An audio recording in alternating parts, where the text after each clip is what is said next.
I've spent the better part of a year working there, and it was probably the best job I ever had. I learned so much about things that few people ever get to even try to understand. You see, Ashurst is more than just a pit to throw the scum of the earth. It's more than just a place where we locked away both the monsters we knew and the monsters we didn't know. It was a place where we could research these things. I'm not just talking about the lunatics in the cells on the top floor. No, I'm talking about the monsters in the basement, the Fae, the demons, the vampires, the monsters that most of us think only exist in legends. At Ashurst, we kept the ones who were too dangerous to be left to their own devices, and we researched them. We tried to understand them. Maybe that was a mistake. I knew that something was wrong at Ashurst. I'd suspected something was up for almost a few weeks. I just didn't know how bad it really was. Maybe that was naivete. The security at Ashurst is intense. I always thought that any incidents would be shut down quickly. Hell, in my experience, they were shut down quickly. Most of the things we keep down in Ashurst aren't all that smart. Ghouls are little more than feral people, cursed by the Fae into madness. Demons are just hungry beasts, and even the most elusive of them can't escape their nature. Even the more intelligent creatures like Fae and vampires aren't smart enough to get far in their escape attempts. The recent incidents with Malachi and Ferris hadn't shaken those beliefs. Malachi had been killed within minutes of his attempted escape, and Ferris hadn't gotten all that far either, even after disguising himself to look like one of our research team. Their near escapes weren't what bothered me. The fact that both had come very close to killing me wasn't what bothered me either, although both had given me my fair share of nightmares. No. What bothered me was the fact that their escapes seemed coordinated, planned. A demon like Ferris would have been under high security. Escaping should have been next to impossible, but he got out all the same. Maybe it was just human error, but that seemed like a stretch. And then Malachi. I could have chalked his escape up to bad luck if it hadn't conveniently happened right after we'd figured out another inmate had found a way to slip him coded messages in Selenian, a dead language. Coded messages that, according to my rough translation, told him just how to dislocate his wrists to slip out of his cuffs. The fact that both of these incidents had happened within roughly a week of each other was even more suspicious. I believe in coincidence. But there's a very clear line between coincidence and an emerging pattern. I would have been an idiot to ignore it, especially when both incidents had one clear thing in common. Kayla. I was certain that I'd seen her out of her cell, walking the halls during the lockdown when Ferris had gotten out. I was damn near positive she'd walked right by me as I'd been headed to the safe room with the rest of the staff. I'd also taken the time to check what records we had on her. They were spotty. It's hard to track anything that's lived for a few hundred years. Most Fae, especially sirens, are basically ghosts in the first place, and the records get harder and harder to find the further back you go. But I found enough to make a case for Kayla being around California at the same time Malachi had been. From there, was it that much of a stretch to suggest that they might have both preyed on the Selenian people in the area and picked up some of the language? Hell. Was it even a stretch to suggest that two bloodsuckers active in the same area at the same time were at least aware of each other? Maybe, but I didn't think so. What evidence I had was circumstantial, I'll admit it. The lack of anything solid was the only thing that kept me from barging into Warden Parker's office. While I struggled to imagine her not taking this seriously, I wanted something irrefutable, if for no other reason than to cover my ass. I figured if she really was up to something, then it wouldn't be that hard to find some evidence of it. Like I said before, the security at Ashurst is tight. No matter what game Kayla was playing, she couldn't slip through it all unscathed. There had to be something, even if it was just something small. One little inconsistency to support my theory. Something that wasn't based on something I might have seen, or unreliable records on where she might have been 300 years ago. Something solid, and I knew just where to start looking. Art. Pete was one of those work friends you sometimes have. The kind of man you'd sit by at lunch and talk to, then never see again for the rest of the day. From what I knew about him, he was an alright guy, easygoing and upbeat. He talked a lot about his 2 kids, and he had video after video of them to share. I'd say they were boring, but I found it kind of heartwarming just how much he seemed to love his kids. He spent just about his entire day locked up in the security office with his co-workers, watching the cameras. They were just as laid back as he was, and once or twice I caught the smell of beer on them. I'm sure Warden Parker wouldn't have approved, but so long as they did their jobs right, she probably left them alone. He was more than happy to let me spend my early lunch break in the security office. While technically, nobody except the guys who watched the cameras were supposed to be in there. They'd occasionally bend the rules, and Pete bent them often.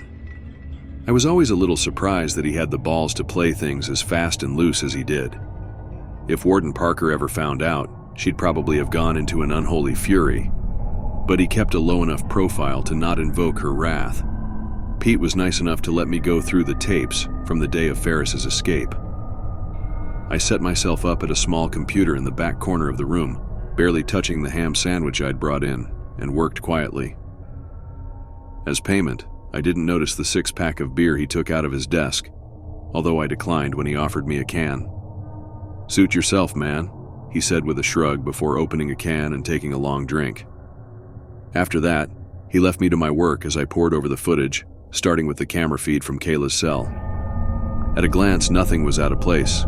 Kayla was laying on her stomach in the shallow pool we provided sirens to soak in. Her head and arms jutted over the edge as she casually played solitaire with some waterproof cards.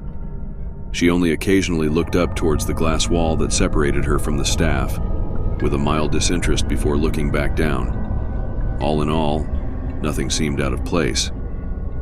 I brought up the footage from the hallway I'd seen her in next. On the screen, I could see myself and Bob running up the hallway, towards the safe room. I watched for the part where I'd seen a woman dressed as one of the research staff walking in the other direction. The woman I'd been so sure was Kayla. Sure enough, the woman was right there on the screen. She walked in the opposite direction of the fleeing staff, moving away from the safe room. I could see myself in the video, stopping to call out to her. I saw her look back at me, although I couldn't get a good look at her face. The camera was too far away, her long hair was in the way, and the footage seemed a little too grainy. I frowned before watching where the woman went. She was headed for Sector 3 from the look of it. Bringing up the footage from a few other cameras, I was able to track her as she weaved through the fleeing crowds down the hallways, always moving in the opposite direction they were. A few people seemed to notice her, but nobody stopped for long. They were out to save their own asses. It was hard to say where she was headed. She was absolutely headed to Sector 3, but I couldn't imagine what she wanted there. Most of that sector was for the research team, and the few prisoners kept there were exclusively ghouls and lesser demons.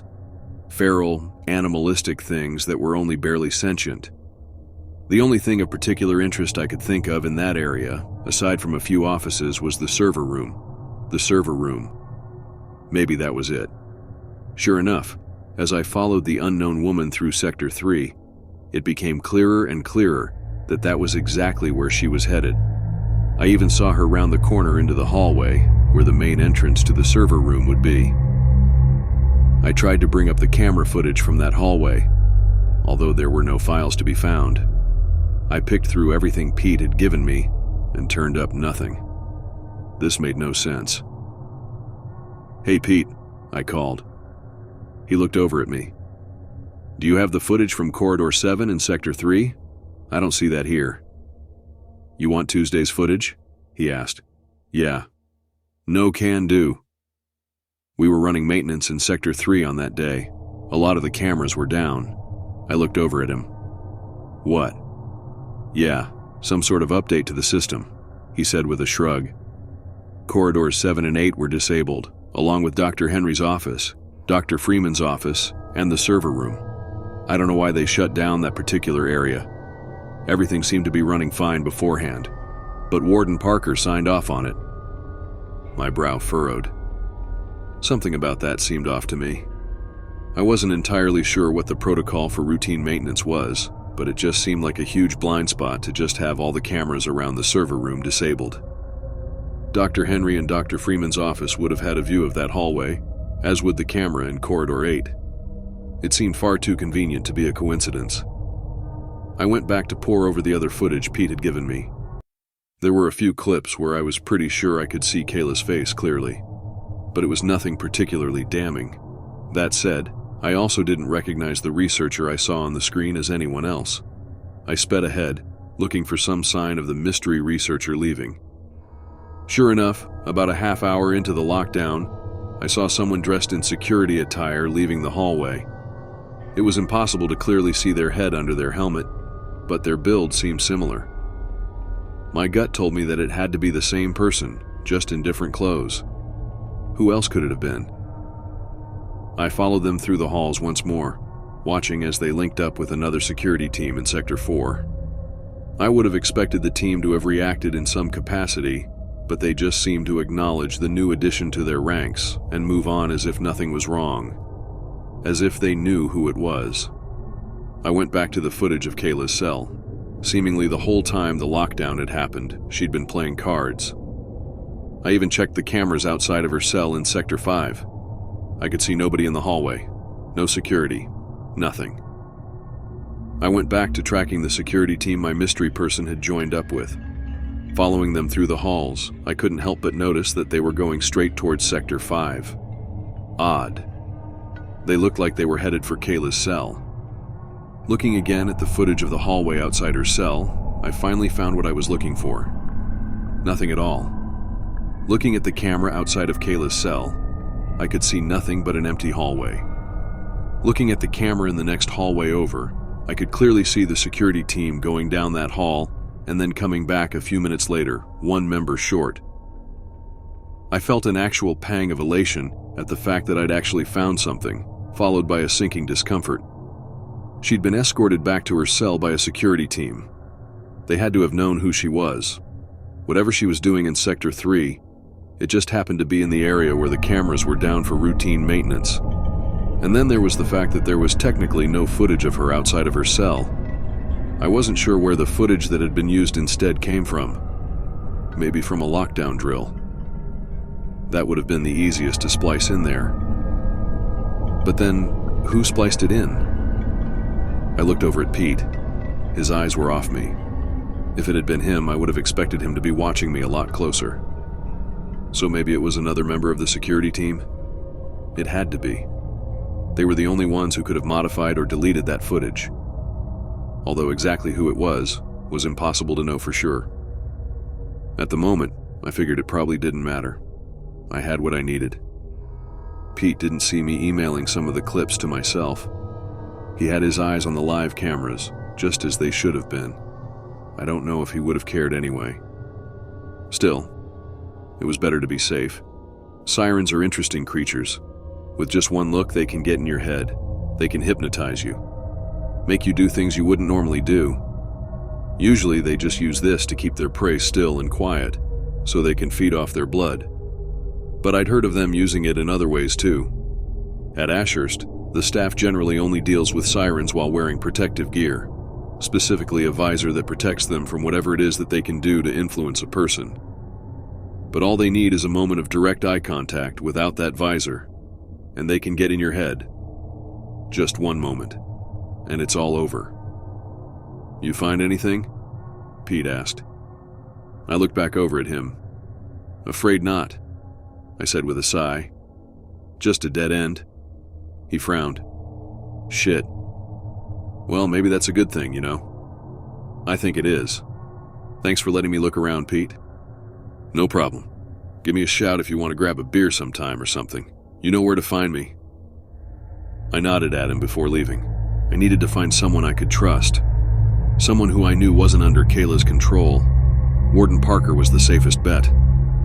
The FRB made the right call when they put a vampire in charge of Ashurst. As far as I knew, Siren's unique abilities had no effect on vampires like her. I suppose it shouldn't be surprising that when I stopped by her office, the door was closed and locked, a sign that she was already with someone. Bob Hitch leaned against the wall beside her door, probably waiting his turn to go in and speak with her. He was the closest thing to a second in command that Parker had, and he gave me a nod when he saw me. "Morning, Barry," he said. I nodded back at him. "Morning, Bob." Is Warden Parker busy? I've got something urgent. Very, he replied and gestured for me to take a peek through her window. I made a point to be discreet and tried to nonchalantly walk past while peeking in. I didn't get a good look at what was going on in there, but I saw enough. I could see Warden Parker at her desk, a grave expression on her face, and a familiar blonde perm sitting and speaking with her. Without even seeing her face, I knew who was in there. Amanda Spencer, the director of the FRB. And her presence couldn't mean anything good. I leaned against the wall beside Bob, my brow furrowed as I looked over at him. What the hell is Director Spencer doing here? Well, we've had 2 serious incidents. Hell, almost 3 with your stunt with old Vikram. From what I've overheard, Spencer has some doubts about our security. You're listening in? Bob cracked a wry smile. You wouldn't? He asked. He had me there. My guess is, she's going to want to reinforce the security measures, just as a precaution. It'll be a hassle, but after Ferris and Malachi, it might be a good idea. We've had too many casualties in the past few months. That's not exactly something any of us want to handwave.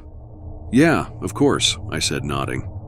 Which reminds me, aren't you supposed to be down in Sector 2 right now? What brings you here? I looked over at Bob again. He was the head of Ashurst's research division. Technically, he was my boss. And given how his role was more administrative, he also wasn't a man who had a lot of contact with the inmates. If there was any full human I could trust, it was him. I was doing some digging. I think an inmate was out during the lockdown the other day. Someone other than Ferris. His eyes narrowed. You're serious? Who? Kayla Del Rio. A siren we have locked down in Sector 5. I thought I saw her while we were headed to the safe room the other day, so I did some digging. I know that she was out of her cell and I've got footage to prove it. That's a damn serious accusation, Doctor. Barry. You're positive it's her? 100%. His eyes locked with mine for a moment before he nodded. Send me the footage. I want to review it, then I'll talk to Warden Parker. Kayla, that's one you're scheduled to talk with, isn't it? Yeah. She's my 4 o'clock. All right. He thought for a moment before nodding.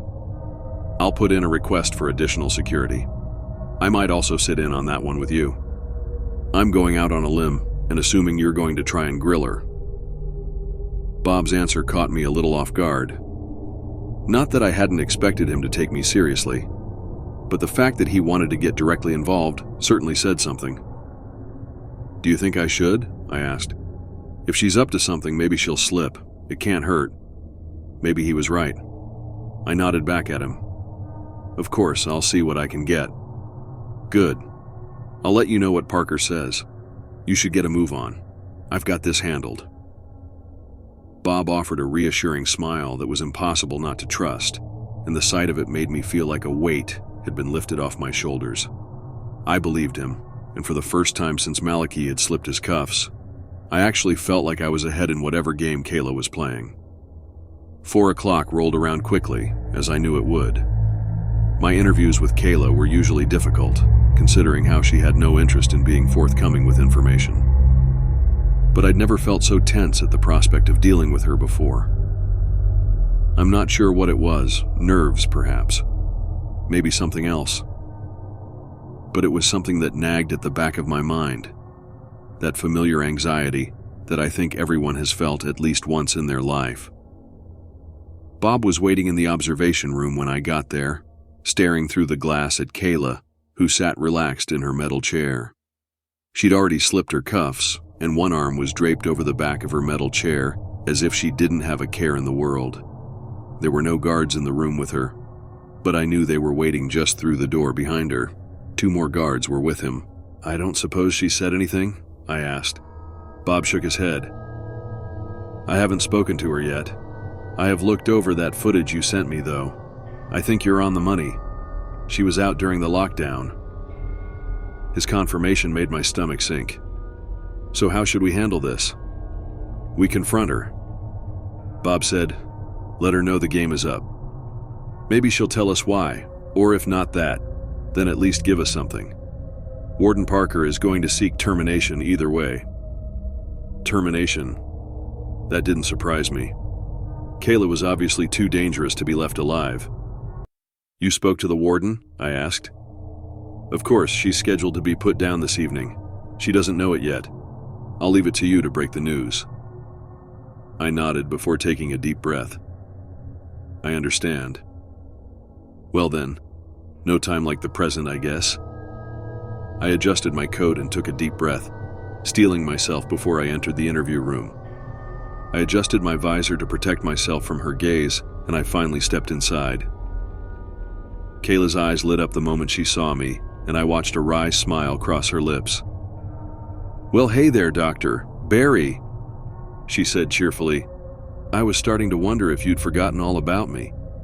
I was on leave, Kayla, I replied as I sat down across from her. Were you now? Did that whole business with Malachi get you too shook up? I glanced up at her. Her smile presented her razor-sharp teeth in a way that made a chill run through me. I hear things down the grapevine, she said. Folks tend to gossip. Do they? I asked. I don't imagine you hear much gossip being isolated like you are. I can't imagine Malachi was one for conversation. The look in her eyes told me everything I needed to know. Kayla was quiet for a moment, choosing her words carefully before she spoke.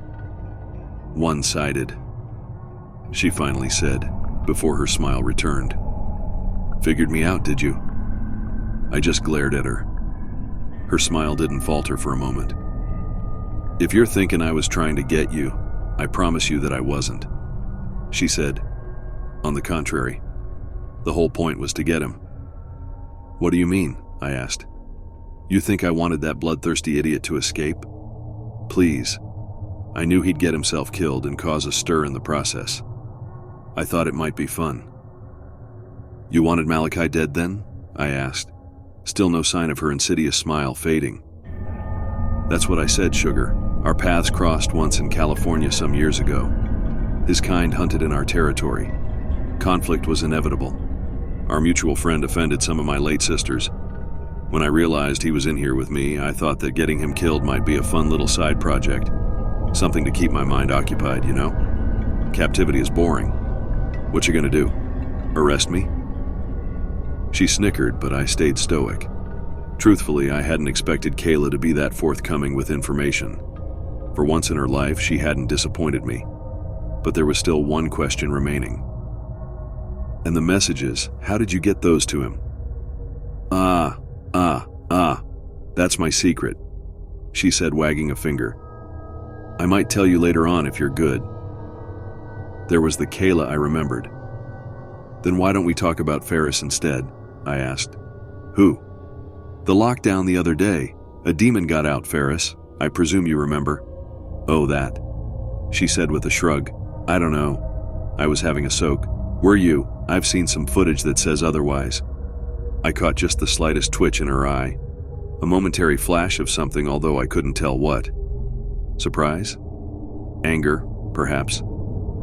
Her eyes were locked with mine. Even through the visor I wore to protect myself from her hypnotic gaze, I still felt something inside me shudder. What exactly are you talking about? She asked. Her tone was more aggressive than before. You were out of your cell. I saw you in the hall and I've got you on camera. So far, my theory is that you somehow orchestrated Ferris's release so you could go for a walk down to the server room.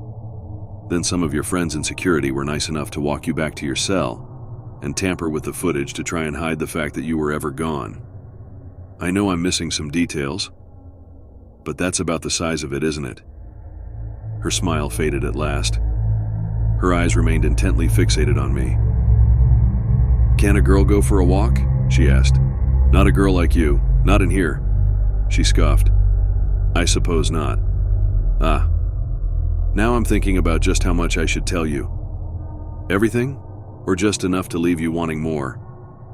If it affects your decision, you've been marked for termination this evening. I imagine this is the last time we'll be seeing each other. Kayla's expression seemed calm, despite the news I'd just broken to her. I caught the slightest hint of a smirk on her lips, but it faded quickly. Really now? She murmured. Well then, I guess you got me. She held her hands up in a gesture of surrender. You know, I was never the best liar. All this sneaking around, it's not my strong suite. I was always more of a hands-in-the-mud kind of girl. But all right, I'm gonna be good and generous tonight and tell you everything you want to know. How's that sound? Too good to be true, I replied. Her smile returned, and the sight of it created a sinking feeling in my stomach. It always is, isn't it? She said. See? Y'all expect your escapees to make a beeline for the exit. Now, maybe I'm smarter than the average dumbass, but I went and figured that wasn't the best strategy. Nah. It's better to break the heater in that little puddle you people gave me to soak in. They want me sedated and blindfolded when they have to repair it. I only needed to break it twice. The first time was a test run to see what they'd do.